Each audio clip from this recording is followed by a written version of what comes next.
One thing that I think you can start to see the theme here is that we've brought content from 4 pillars that we feel are very critical to marketing technology and digital transformation. And that is not just technology, but it's also the people, the process, and the data. These are 4 things that we feel is absolutely critical. And I don't think any of us can deny at this point that customer experience is what allows us to differentiate our companies these days. We've gone through a big evolution through the Web 1.0, 2.0, but now you can absolutely be very disruptive with tools that are very common and available to all of us. Clearly, our theme of the day is the people, process, technology, and data. This is our approach to starting and improving on your digital transformation.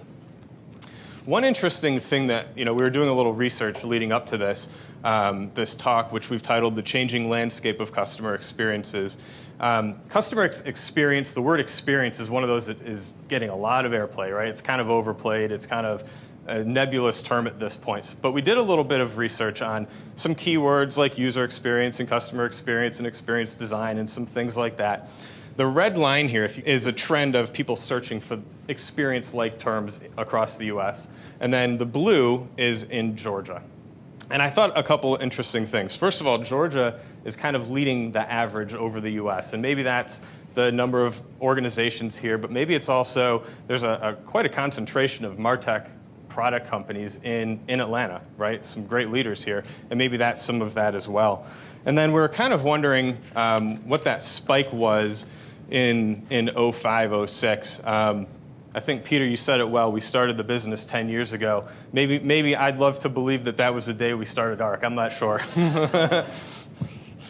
But our talk today is really talking about customer experience, but in the context of change and change management. And early on, we would talk about transformation with kind of the butterfly metaphor. This is a picture that we would put in slide decks. It's a pretty picture. It clearly describes the word transformation very well. But it kind of failed on one key thing, because it sort of describes, the butterfly comes out beautiful and goes out and flies away and frolics and whatever it does, right? But it misses the point of the ongoing work that it takes to make a digital transformation program successful. So our current metaphor is now more like a gym or an athlete. And it is a very different thing to become a top-performing athlete. I know some folks here, you run marathons and whatnot, and you can probably agree that it takes a lot of work to get in shape. It takes a lot of thought into the diet you have, the supplements you take, et cetera. And once you're in shape and you run that marathon, you don't just stop and say, okay, I've arrived. Right? You have to keep at it. And I don't think digital transformation is any different than that.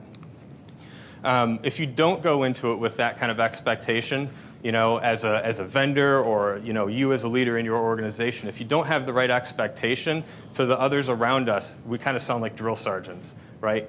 Have to change, you have to change, you have to do this. And it's not the right mentality if you go into it with the expectation that this is a constant evolution. One common pitfall we see people run into, even in our personal lives, right, is the quick fix, right? The diet pill, the 3-minute abs, the whatever. Those are maybe a way to get started, but they're not sustainable solutions over the long term.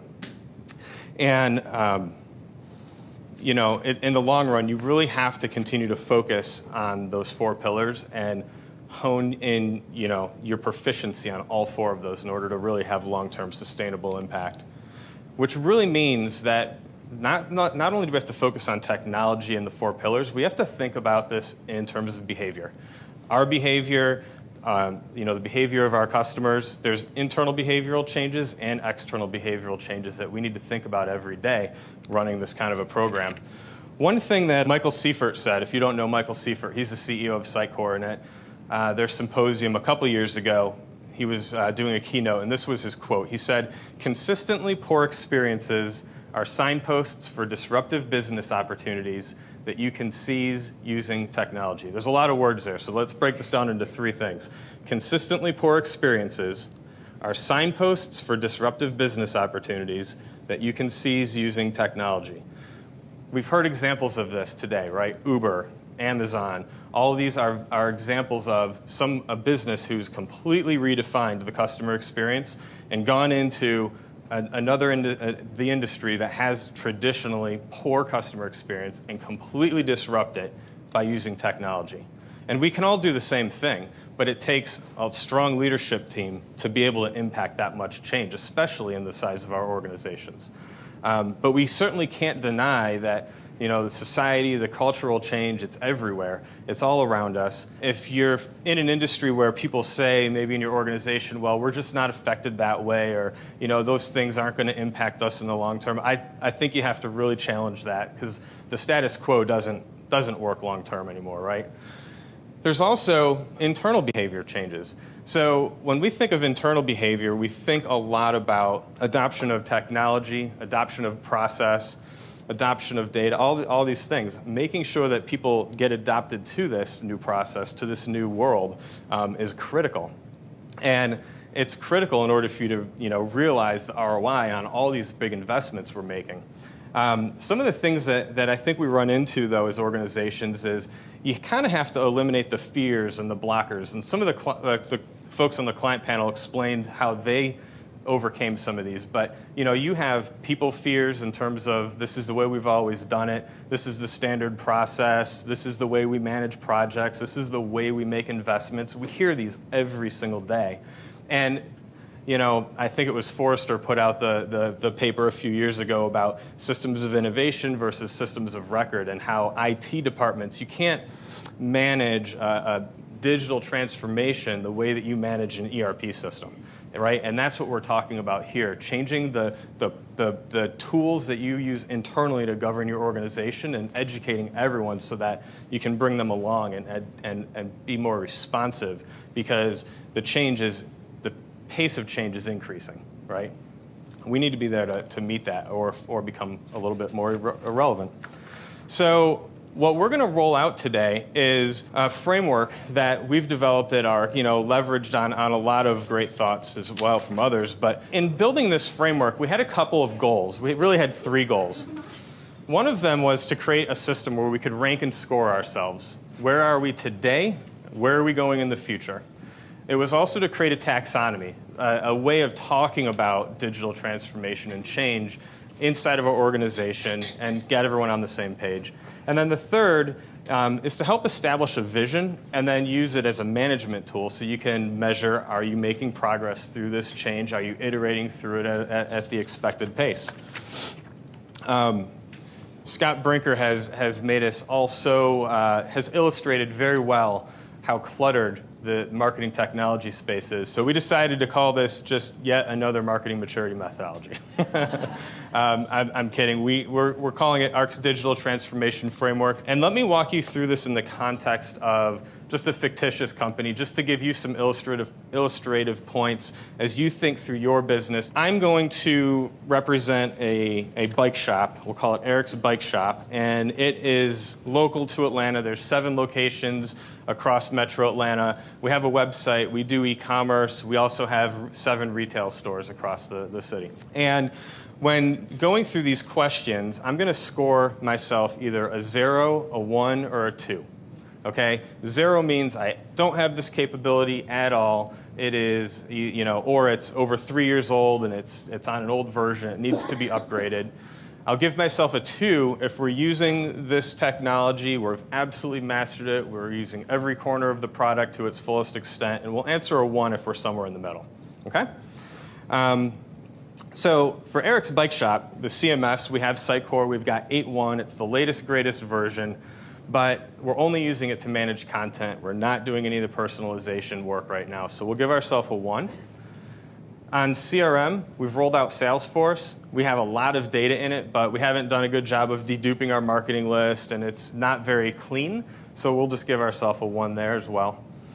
For marketing automation, we have ExactTarget, but we are not doing segmentation. We are just spamming the world and getting our message out there and hoping for the best. So we'll just get a 1 there as well. I'll tease myself a little bit here. If you know me very well, I love data. I love spreadsheets. We build a lot of integration inside of our office and know every single thing that's how everything is running. So I'll give ourselves a 2 on the analytics, because Eric's Bike Shop has real-time analytics. We connect campaigns right to revenue. We know every dollar. And on the social side, we are doing some listening, sentiment measurement, but we're not engaging, we're not responding at all. So we'll just give ourselves a 1. That gives Eric's Bike Shop a total for 6 on the technology questions. Into the data section. Like I said, we're data heads, so we're going to score 2 all the way through this. But just to give you an example of how that's impacting our business, and I just want to remind everyone, when you think about data, think about it in the context of, can your marketing tools use the data? It's one thing to have the data, it's another thing to be able to use the data. So as an example, Eric's Bike Shop, we have every order, every call, every support order, every fix tracked in our CRM. We've connected every campaign we run back to the revenue through our point of sale and our online system.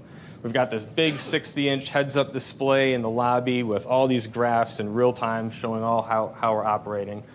We've pulled third-party data in on our competitors, and we're appending customer information. So we've got great sense of third-party analytic usage, and we've even employed some machine learning, if I'm using that term correctly, Amy. I'm not sure if it's AI or machine learning, right? But machine learning, so we can actually run some analytics and know when everyone's bike is going to break and send them a promo 3 days ahead of that.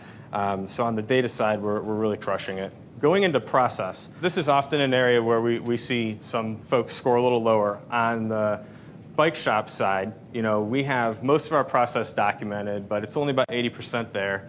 And we use it a little differently at each of our locations. So I wouldn't say we're consistent in how we've implemented our process, which means we don't have a very strong governance model in the way we've deployed things.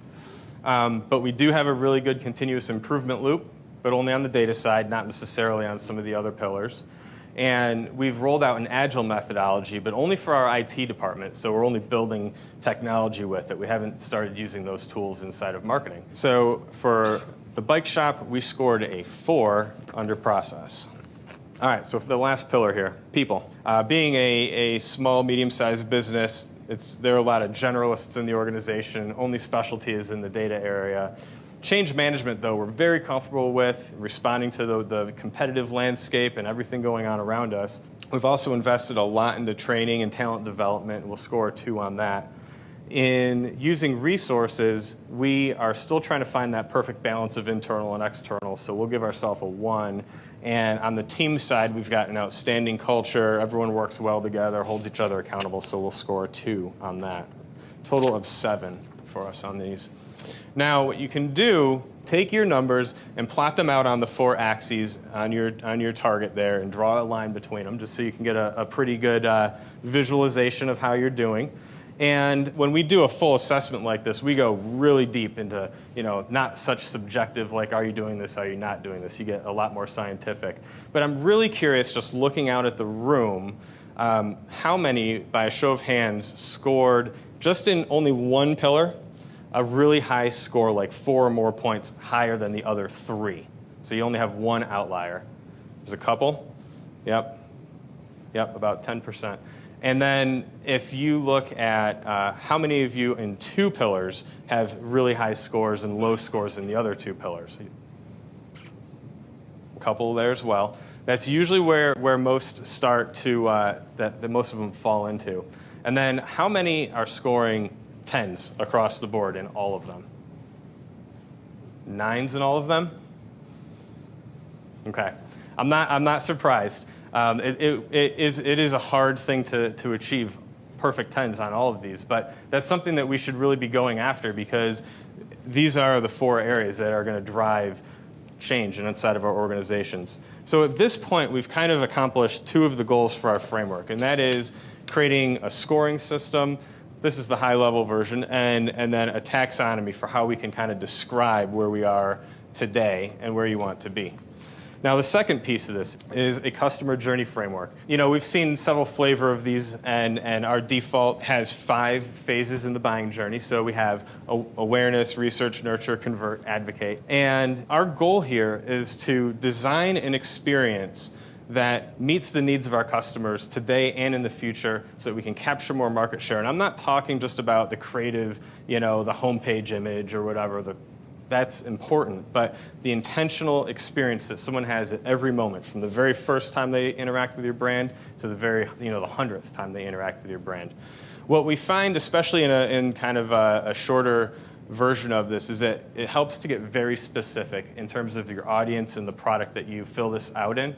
And before we get really into it, I want to talk about what it means to go through each of these phases, because I think there's some common misconceptions about that. First, awareness, and this is just our default mode, but awareness is really the top of your marketing funnel. These are completely unknown individuals. They are just finding out about your brand, right? They're just finding out about you. Going into research, these are folks that are starting to take an interest in your product and look a little bit further and look at reviews and such. There's an exit criteria from one phase to the next, and it's really important for you to determine what it means to go from one to the next phase in your organization. So for us, research is they're starting to look closer at the product. Getting into nurture, though, you've offered something in a way that they've gone from an unknown visitor to a known visitor. They've given you some personal information. You've offered enough value at this point that they've given you some personal information so you can nurture that relationship. And at this point, it's absolutely critical that you are adding a lot more value and a lot more personalization to that conversation so that you can convert them as a client. And then obviously convert is they've made a purchase, and advocate is where you start getting more stretch for your brand. They start sharing with their friends and dragging more business in for you, or being a repeat customer. So just on the moments row for a second, just fill in, actually, first of all, you need to think about, are you going to fill this out as an as-is or a to-be state? You could choose either. If you want to think about how you operate today, or if you want to think about where you want to be in the future, it doesn't matter as you fill this out. But think about the moments of impact with your customer for each of these phases. Now, for a bike shop, some of those moments under awareness are they're searching on the internet, they've driven by the store, they heard something from a friend, they saw your bumper sticker on someone while they're sitting in traffic. For research, they've come into the store and they've looked at product. They are looking at product pages on your website, or they're reading online reviews. You get down to nurture. Now we're able to actually email them, send them postcards, engage on social. Maybe they join the cycling club or sign up for your annual charity event. Convert, online e-commerce, point of sale system, those are our moments for convert. And in our bike shop, the advocate moments are using referral promos, maintenance reminders, the free bike tune-up that we offer for every new purchase. So in a very short form here, I think it works best if you just pick one moment from each phase, just circle one moment from each of your phases before we work down the rest. Because when you talk about technology, data, process, people, I just want to think about those in terms of that one moment that you picked out for that phase. So continuing on for our bike shop, the technology.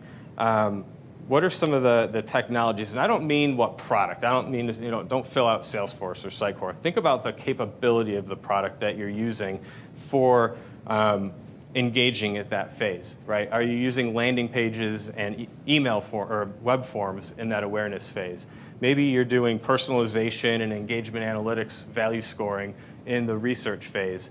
For nurture, we're doing some dynamic segmentation, but mostly doing email blasting. So we're using our email tool. On Convert, we're using e-commerce as our technology.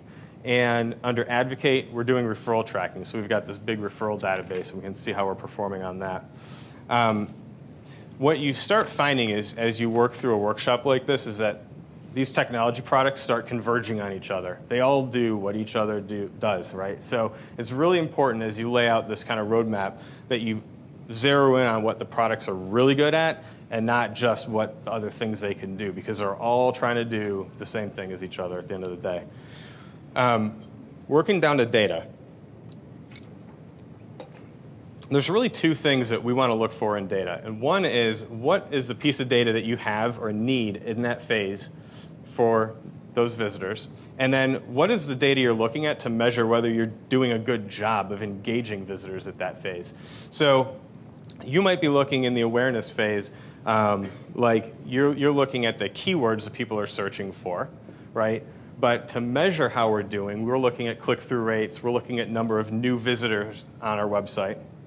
In the research phase, we're measuring ourselves on return visitors, but we're starting to capture preferences on what content people are looking for, what bike they look for. I can start determining, is this a casual rider or are they an enthusiast, right? I can start seeing that at this phase. And we can start merging that into their profile as they continue down this path. Down into the convert phase, we're capturing a transaction. Clearly that's the most important thing here. And we're measuring ourselves based on the dollars spent for a campaign relative to the revenue coming in for those campaigns, also just looking at pure revenue. And at the advocate phase, transactions, loyalty points is one that you really should look at if you're in this type of business. And then we're measured on referral discounts. So the last two categories, we'll get through these quick. So on the process side, I think we scored really low. So there's a lot of opportunity for improvement on process in this example. As you think through some of yours, you might fill out things like the process of how you segment customers, how you captured third-party data, how you merge that in with your data set. How do you handle customer escalations? How do you manage your loyalty program? Every one of those things is a touch point, a moment of impact with your customer at that phase where you can have a huge impact and change the way that they perceive your brand. And last thing, down at the people, one thing I heard recently was that great people can overcome bad technology, bad process, and bad data. And to some degree, that's probably happening in a lot of our organizations, right? We have some really smart people, and we're kind of overcoming some of the challenges that we have that way. But when you think about your people and your roadmap for people development, you want to write down things like what skills do they need, what roles are involved in this moment of impact. Maybe even the person's name, if there's a specific individual. But on the people line, we want to have a good, clear sense of that talent development coming out of that row. So one thing you could do at this point is just circle like 3 areas on your sheet where you think you could get the biggest impact. If you made a lot of effort in this particular area for this phase, you could have a lot of impact. Those are probably the areas that you get quick wins, but not to be misconceived with the diet pills, right? The quick wins are there to get initial support. They're not there for long-term sustainable digital transformation. And getting sustainability it's hard work, right? It takes a lot of effort. It takes a lot of time. Bring you back to the quote from Michael really quick. Remember, he said, consistently poor experiences are signposts for disruptive business opportunities that you can seize using technology. What he was really saying is if you don't excel at these 4 pillars, someone else is going to come in and compete and start disrupting your business. You guys heard Linda Baker on the client panel talk a lot about going from their medical content, going from publishing, which I don't know if anyone realizes, but publishing is kind of dying, right? Going from that and going all the way into digital. That was not an easy process. I remember a conversation a few years ago at a conference. Linda was talking to Gary. I'm picking this moment out again. I was talking to Gary Vaynerchuk, and the conversation went like this. So we're in print publishing, and Gary said, your business should die. Like, it should die right now. And if you didn't have strong leadership to see this entire sustainable change through, that may have been the case. I can't speak for what could have or would have happened, but it's a sentiment of how you really refine all the capabilities in these 4 areas and see them through to the end. And Wine Oak today has emerged as not just, oh, we're alive. They are thriving. They are a leader in their space. Competitors that even started in the digital world are saying, where did they come from? You're killing us. It's really good. So guys, that's if you take anything out of this, that using a tool like a management tool like this, so you have a process for where you're starting and where you're going to go and how do you measure the progress that you're making towards that roadmap. It's really critical in order to gain the support you need to start this initiative all the way to finishing it. And it might sound like an overwhelming thing to go through, right? But we have our last speaker, which I won't introduce just yet because Margaret will after our break. But Scott Brinker is going to wrap up our day and talk about how you can break this magnitude of a change down into something manageable and really start to gain a lot of momentum. Because I'll tell you what, once you get through this entire thing, you can't wait to run that next campaign or try that next change or put something out there and see how it performs with A/B testing and all these really amazing capabilities of these products. Once you really have built them out, you start flying. It's really quite amazing. So I'll wrap up there, and I really just want to take a half a second and thank you guys all for being here and making our first event like this a success. So thank you very much.